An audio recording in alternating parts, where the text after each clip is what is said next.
Now, this is where you're getting it wrong. That's not what this analysis is suggesting. Every sovereign country has the right to enforce its own immigration laws, protect its borders, and ensure public order. The concern here is not about allowing illegal activity or ignoring crime.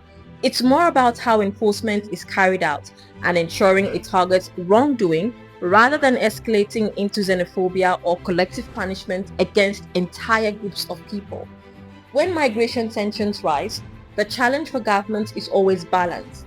Firm law enforcement on one hand and protection of human rights, due process, and diplomatic relations on the other. Speaking of diplomatic relations, as reported by CNBC Africa, South Africa's President Cyril Ramaphosa has announced he will dispatch special envoys to fellow African nations and is to address the regional migration fallout directly. It's also important to realize that these situations often involve humanitarian dimensions as well. For example, Nigerian authorities have confirmed that evacuation arrangements are being expanded and screening for citizens who wish to return are being extended.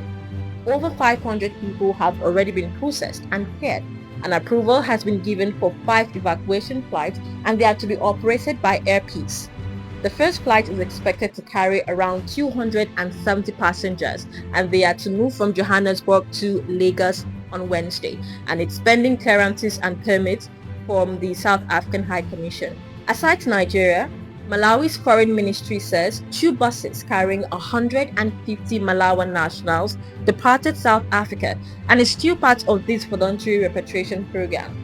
The group had been staying in temporary camps in Mossel Bay in Western Cape and had been left with no place to go. In a statement, authorities say the nationals are traveling by road through Zimbabwe and Mozambique and were expected to arrive in Malawi on Monday. So when you look at it broadly, the conversation here is not about ignoring laws or excusing crime. It's more about how African states manage migration pressures, and they would do that in a way that maintains security, protects citizens, and avoids escalating regional tensions. It's important to remember that migration policy must go firmly with preserving dignity, safety, and regional cooperation.